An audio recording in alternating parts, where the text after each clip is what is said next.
What's going on, everybody? Welcome back to another movie review roundup show. I think I got 5 movies today that we're going to be going over. So let's go ahead and get started. Let me get me up here on screen though first. Okay. So again, another 5 movies. The 5 movies today. I'll just leave them as a surprise, I guess. I gave them away in the post yesterday, but whatever. So with that, I'm gonna go ahead and get us started. So, excuse me. The first movie I'm going to be going over and doing a little review of is Frankenstein. Okay, so Frankenstein, I like this movie quite a bit. It was a little too long in my opinion, but I'll get to that in a minute. The acting was really good. The set pieces were amazing. Like I can't believe Netflix isn't giving this a full theatrical run. I hope because I feel like they've gotten a lot of pushback for not doing a lot of theatrical stuff. So I hope because of all the pushback, they're going to start doing it more and more. But like this, there's no reason that the first time you view this movie should be on a TV or on your phone or on a tablet or whatever. This needs to be seen in theaters just for the set pieces and the costume design as well. I thought maybe Sinners was going to win costume design at the Academy Awards in March or April, whenever they do it. It's going to be Frankenstein. Like the costume design in this is insane. Those two reasons alone are worthy of a good enough review. The story is good. I have never actually seen a full Frankenstein movie, just like not like spin-offs, but like other interpretations. Like obviously like Young Frankenstein is a spoof, but I've seen that. Or I've seen Frankenstein as like a side character, not a central character. So the full story of Frankenstein, I've never seen in any of the other movies that they've done. So this is technically my first sit down and full watch through of it, and I liked it. They do a good job with everybody. The only thing that I would say is that I didn't really like Frankenstein's design. Like Jacob Elordi is so tall, and the way that they kind of like did his makeup and just you could still tell that it's him. It didn't look quite like a monster, but it looked like kind of looked like the engineer slash xenomorph hybrid, whatever they did in Alien Romulus. That's kind of how Frankenstein looked. Like when I was watching the movie, I couldn't stop thinking about like, okay, he kind of looks like that guy. But other than that, it's really good. Uh, I loved the when the action was there. I loved it. There isn't much of it, but it was really good. And I like the storytelling style. So like they kind of start you off at the end and then they take you back. I like that, like the nonlinear storytelling, but then it also gives you the the perspective of Frankenstein. So like the first half of the movie is all about I'm sorry, wrong. I keep saying Frankenstein and thinking the monster.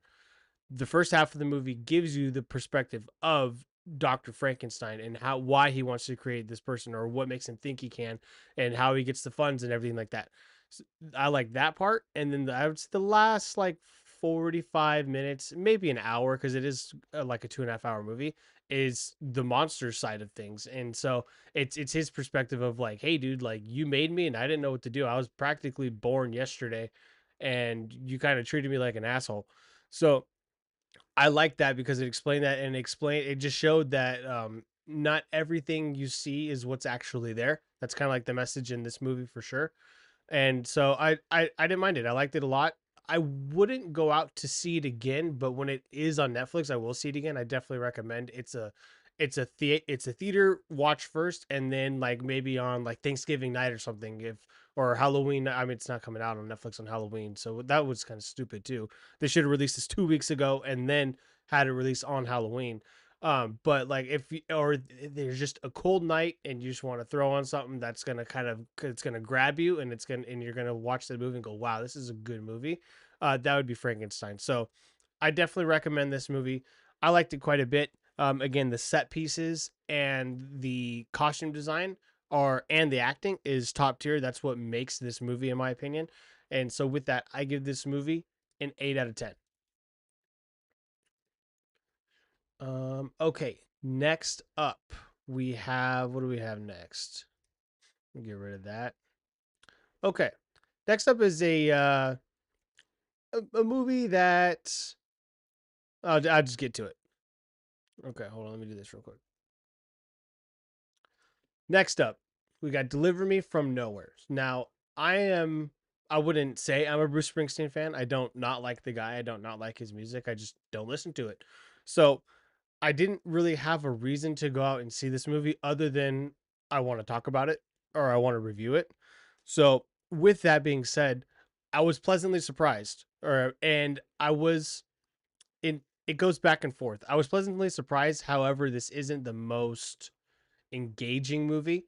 You have to be in the mood to watch a slow movie if you want to watch this movie. This movie is very slow, but it's about him making a slow album. I think his slowest album to date. So, but with that, what grabbed me was the the aspect of Bruce himself in the movie, obviously played by Jeremy Allen White. That grabbed me, and it kept me there for the most part. I did catch myself checking my phone a few times. For a 2 hour movie, it kind of feels like 2.5 hours. Let me go ahead. I had actually had took some notes on this as well. But the acting is fantastic from everybody, especially Jeremy Strong. Jeremy Strong in this movie just plays a perfect guy that's just like, hey, I'm your partner, I'm your buddy, and I got your back no matter what. And he just plays a solid dude. Um, Another thing that I liked about this movie is that it doesn't end with like the big bang of the concert. It starts with that and then takes us back, kind of like how Frankenstein did. Um, so it takes us back to like where he got to that moment at the beginning of the movie, and I like that because it shows how sometimes you have to go to another place as a human being before you can excel to your height. And that's what this movie was. This movie was like the calm before the storm of Born in the USA in 1984. So that I that part I liked, but I understand why a lot of people wouldn't. A lot of people would probably want to see like the hype and like the biggest part of his career and everything leading up to that and all this other stuff. But there's something about this movie, and they kind of go into it in the movie, but they don't really like tell you. But it's, I mean, they tell you, but it's hard to explain. You kind of have to know the moment to understand the moment. And what that moment is that Bruce Springsteen was able to just tap into something that he knew was right, but not that everybody loved, but something or wanted even, but something that maybe people needed because he needed it and he knew that. And this whole movie is about him saying like, no, I need to stick to my guns. Like nobody's gonna like this, but I don't care because I do, and it will be grown to be loved. And so he was able just to tap into this thing, and it's a reflection of his life. He seems kind of lost in his life as well, and he doesn't know where to go. And so that's what this whole like almost finding of himself is. And it's not like the typical biopic movie where like, oh, they're at their height, they're doing all the drugs, they're screwing all these chicks, they're traveling everywhere. It's like, no, he's in a house, he's hooking up with a girl, but like he actually likes her, it seems. But he's just in a house and he's whatever, for whatever reason, all these slow tunes are kind of gravitating to him. But he's able to reflect on his past and kind of think about who he wants to be at the same time and put that into the Nebraska album, which is what this movie's based off of. Um, and I think it's another thing to show that like, hey, when people tell you no and you know in your heart and in your gut it's right, just go through with what you know. Don't listen to other people. Um, so, and along with that, it's kind of like also a reflection of his life while feeling lost in the moment because it does a lot of flashbacks to his father, and I you could kind of tell he doesn't want to grow up, like he doesn't have a child, but he doesn't want to grow up to be his dad either. So he's reflecting on that and kind of saying like, okay, how can I take my experience in that's made me this person, but who else who else am I or who else can I be to make me better to the future. And so I liked that kind of aspect of the story. And but again, it is slow. I did catch myself checking my phone a couple times. For 2 hours, it probably could have been cut to like an hour 50, or maybe they could have added a little bit more in there somewhere to make the pace a little bit faster. I'm not too sure, but overall, it is worth watching. I think it tanked at the box office. I don't see anybody going to see this movie unless they're a Bruce Springsteen fan. And even then, a lot of them are probably just going to wait because they're all old. Sorry, guys. But again, as a non Bruce Springsteen fan, I enjoyed the movie, and I actually went to go listen to some of the album afterwards because I was interested. And Jeremy Allen White, I think he did all the singing himself, and he did a great job at that. So this movie overall was a good biopic, not your stereotypical biopic. So if you're tired of the way that those kind of go, then give this movie a watch because it's different. This focuses on just one particular moment in time of the person's life versus the overall span of their career. So with this, I give this movie an 8 out of 10. Let me get some water real quick. I brought water this time.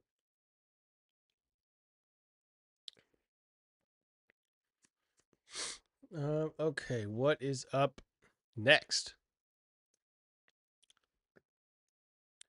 Up next, we have Good Fortune. So, Good Fortune to me, I didn't think it was that bad, honestly. This is Aziz Ansari's, I believe it's his directorial debut. And what this movie is about is Aziz Ansari is just kind of like your average dude, but stuff's just not going right for him. You got Seth Rogen, who's a tech bro billionaire, and you have Keanu Reeves, who's an angel. He's more like an autistic angel, though. If you watch the movie, you kind of know what I'm talking about. Excuse me, sorry, I'm still getting over a cold. So you have these three as your central story, I guess you can say. And Aziz Ansari just wants to be rich, and then he thinks he'll have a better life if he has Seth Rogen's life, as the tech bro billionaire, and then as the angel, Keanu Reeves is like, okay, I can make that happen and show you that it's not worth it, and it turns out it is worth it, and he loves it, but they can't switch back because Aziz Ansari's character has to want to switch back. It's not just like, okay, time's up. And so with this, it's it's funny, but it is not everybody's cup of tea. Luckily for me, I'm pretty easily amused. So the fact that like Keanu Reeves is playing the autistic angel, or I guess that's okay, baby angel, I'll say, because he's very you could tell he's very new to the job of being an angel, and they kind of go into it too, how he has smaller wings than other ones and things like that. So he goes above his pay grade, as to say in the movie, and he's not supposed to be switching those guys, and he does, and that's what messes it up. So there are moments where it's like it is funny because it's like, okay, it's time to switch back, and Aziz Ansari is just like, hell no, I'm not going to do that. My life is great now. And but my problem with this movie is that it doesn't seem to know who it wants its main character to be.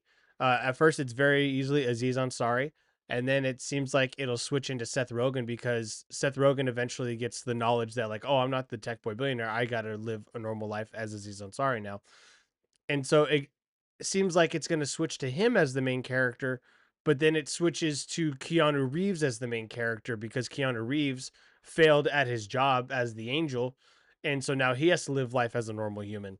And so then it goes to him and Seth Rogen at the same time. It's just very back and forth, and then it obviously ends with Aziz Ansari again as the main character wanting to switch and wanting or switch back. I mean, and wanting to be just a normal dude and work his way to something, not just kind of be given these things like he was switched to. And so there's funny moments in the movie. It's not the funniest. There's definitely a much better comedies that have come out in the last few years, like Strays or Joyride, and quite a few. So, but for it being his directorial debut, give him graces there. And overall, it's just an okay movie. I would say you probably wouldn't have to see it in theaters, even though I always recommend seeing movies in theaters, especially comedies, because if you're around everybody else that's laughing with you, and luckily I had a fun crowd that laughed at just about the same things I did, it makes the experience better. But if you don't have that, or you just want to watch it at home, wait till it comes out on Netflix or Paramount, whatever it is, I'd recommend you could do that. You don't have to go out of your way to see it. And it came out a couple weeks ago now, and we're almost into November, so it'll probably be out on digital in the next 2-3 weeks. So with that, I give Good Fortune a 6 out of 10. Oh my gosh, I'm still getting over a cold.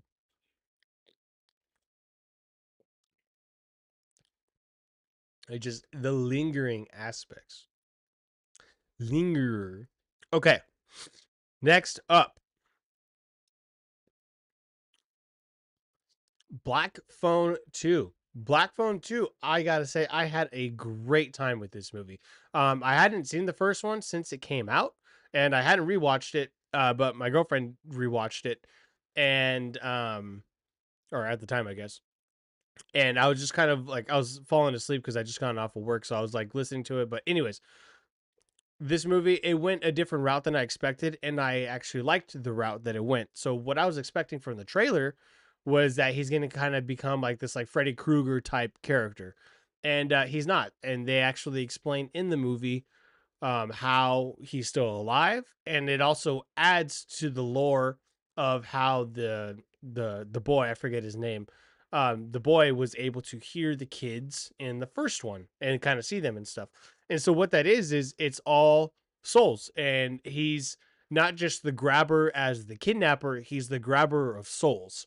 And so in the first movie, the kid was able to the main boy was able to hear them and see them and kind of take notes from them because their souls were buried under the I believe that their souls were buried under the house. So their souls were alive and weren't free to go off to heaven or wherever. And so they add on to that in this movie. In this movie, there are three souls at a camp that after the grabber had killed them, they were trapped, their bodies were trapped under the ice, so their souls were not able to be freed to go to heaven.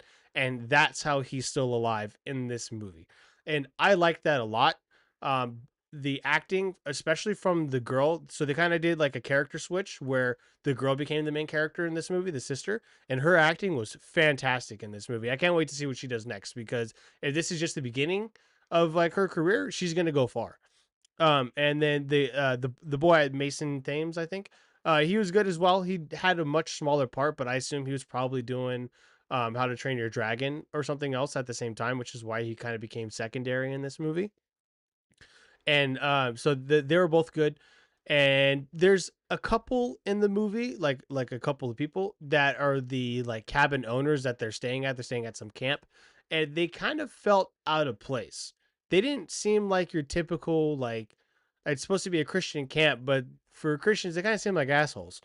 And I don't know what the purpose was of that, other than just like having a payoff at the end to where like, oh, they helped out kind of. They kind of didn't really need to be there, or if they were there, they didn't need to be the jerks that they were. It's like they knew because they were there when the camp had the murders the first time back in the, I think the movie takes place in the 80s, so like the 60s or something. So they were there for that. So maybe they were just scared of what Ethan Hawke was going to do. Like they knew he could still exist somehow or some way. I don't know. They kind of seemed irrelevant though. They tried to give some redemption to the dad, but if you watch the first movie, it's kind of like, not sure if that's going to happen, but it is what it is. They're not the central part of the story. And I would say this one is not as scary as the first one for sure. There are scary moments where like, oh shit.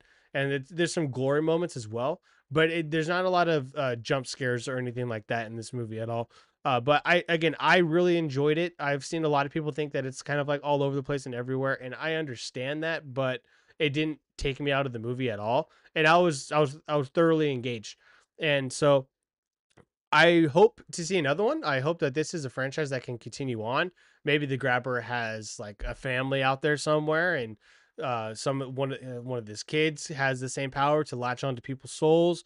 Or when he spoilers, when he dies again, he grabs his mask, and as he's pulled into like under the lake. So I don't know. Is the lake gonna thaw out and he's gonna still be alive, and his soul's gonna be able to grab onto other souls, and it's gonna be like one of those like kind of like body jump moments, like Fallen with Denzel Washington. Is it gonna be something like that? I don't know. There's a lot that they could do. And I would love to see another one. I think this made pretty good money. I hope it makes good money and they do another one. But I think this is a very solid new property for horror, like the how there's like the Freddys and the Jasons and all that. I think the Grabber is another good character to add to this mythos of horror people, or horror icons, I guess you can say. So I would definitely give this a shot, especially with Halloween coming up. Check it out in the theaters before it goes onto digital, and I give this movie an 8 out of 10. And then I think I only have one more. Yes, I do. Okay. So the last movie I'm going to be talking about here, After the Hunt. After the Hunt, I gotta say, I loved this movie. It was I think about 20 minutes too long, though. It didn't need to be as close to 2.5 hours or at 2.5 hours, whatever it was. Didn't need that. But this movie, what I think this movie does well is start a conversation. When you watch this movie, you're either gonna have a conversation after it or you're gonna get to an argument with somebody about it. And I like that. Now, the biggest complaint about this movie is that there's no official resolution, I guess you can say, and I have to disagree. While the movie doesn't say it, I think the movie shows it. And what I mean by that is, so just into the synopsis, Andrew Garfield's character is accused by I think her name's Adebayo in real life. Adebayo's character for sexual assault. And Andrew Garfield is a colleague slash former lover of Julia Roberts, and Adebayo's character is like the protege to Julia Roberts. So Julia Roberts is caught in the middle. And now with this movie, I think if you know anything about basic psychology or basic freaking damn it, what's the word? If you know anything about body language, I think it's very clear who is and is not innocent in this movie. So, and I'm just gonna go straight into spoilers and say it. I think Adebayo's character, I think she lied, and this movie shows that you should not always believe everybody that just says something, and you should also not always believe everybody that says they're innocent. Um, and it also shows that hey, sometimes it doesn't matter if they're innocent or a liar, nothing's gonna happen, and sometimes you just got to deal with shit. And while that's unfortunate, that sometimes that happens. And so, anyways, when I in my perspective of like the body language and the basic psychology of everything, anytime that Adebayo's character, I really hope I'm saying her name right. Sorry if I'm not. Anytime her character is telling the story of like the assault, she's always looking away. She's not making direct eye contact. She's always like kind of moving her hands and kind of fluttering around. She copies Julia Roberts' character on like everything. So you know she's not a person of truth. She's she's just gonna do whatever it is that is around her. Excuse me. And so with that basic premise alone, you know she's lying. When Julie Roberts asks her what happened, she's looking away. She's not looking away because she's mortified or anything like that. It's not like Andrew Garfield's character's right there. If she truly felt as comfortable as she did with Julia Roberts, which she does, she would look her directly in the eye and be like, "No, he did this, this, this, and that." And she didn't. She would always look away. She'd look down. She'd flutter with her hair. She'd mess with her necklace. She'd move her hands. She'd do something. Anytime Andrew Garfield was saying something, he would look directly in the eyes of somebody. He would, I mean, he would come off truthful. It's Andrew Garfield. How do you not? Um, but that's the main thing. And so it goes into it later where he has a situation happen with Julia Roberts, and then that's like the biggest like, oh, dude, you did yourself no favors there. However, he and Julia Roberts' character were in love at one point. They've had a past, and so with that, you kind of understand it a little bit more. Doesn't mean it's okay, but you understand him not pulling away from Julia Roberts' character more because you know that they have a past. So if he was still able to do that with her character, then what would he be doing with Adebayo's character? So I forgive me for not knowing the characters' names. I don't remember one character's name, which I guess is kind of a problem if you don't remember the names of the characters. But either way, the acting is good for the most part. I would say it's great between Andrew Garfield and Julia Roberts, and I enjoyed this movie quite a bit. I had my own predictions as to why people were not liking this movie before it came out. It had like early reviews, and a lot of people didn't like it. I think it was like in like the 50 to 60%. And my assumption was that it's Hollywood, and the fact that the white guy's probably innocent in this movie, Hollywood's not going to like. So that was my little thought process going into it. And after seeing the movie, I wholeheartedly believe that's the case. I think it made it very obvious who the liar was in this instance. But those that can't see through the lines, that's fine. What it does in that sense is create a conversation. And I like that. After the movie, the last time I remember like watching a movie and like having a conversation about different perspectives and everything like that was after I saw Gone Girl with my mom a long time ago, in like what was that, 2015, 2016. So those movies where you kind of just sit there and you ponder and you're like, huh, what actually did happen. I like that. And getting perspectives of other people, I like that too. I would say another flaw though in this movie is that it doesn't show enough of Andrew Garfield's side after he gets fired, after when he gets accused. Was it ever on the news, anything like that? They don't show enough of him and his character and what his character is going through, which is what makes it a little bit more like, okay, maybe he did do it because they're not showing him reacting as much. But when he did, man, dude, he put on a performance. He did such a good job. I would say it's an Oscar level supporting performance from Andrew Garfield for sure. So I like this movie a lot. It does have its flaws. I understand why people don't like it and would give it into that like 60% range, but I liked it quite a bit more than that. And I give this movie an 8.5 out of 10. It could have been better. It could have been around a 9 if it was cut about probably 20 minutes shorter and if they showed a little bit more of how Andrew Garfield would be guilty. The whole movie I did not think he was, even like going with my own thought process before. I I didn't think they did enough to like make me question it, except for one time.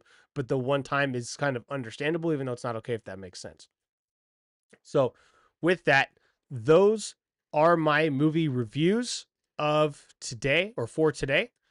We had Frankenstein, we had Deliver Me from Nowhere, we had Good Fortune, we had Black Phone 2, and we had After the Hunt. So, that is it. Oh, let me get rid of that. That is it for me today. Thank you guys for watching. Be sure to like, comment, subscribe. Be sure to go follow my other channel, Cross Talks Movies, and you just click on the individual reviews and just give them a like real quick. That do a huge favor and help for me. And I also do movie theater reviews over there. So I'm going to be working all day today to get individual reviews out and a new movie review out our movie theater review out because I wasn't able to do that last week because I was sick. So I got a bunch going on this week. Be sure to check out Back to the Future re-release in IMAX screen or not screen X, IMAX 4D, and I think there's one other one that they're releasing in like in the premium format. And Begonia also comes out this week. I thought there was one other one that comes out this week as well. But either way, have a happy Halloween. Have a great rest of your October, and I'll see you guys in the next one. Peace.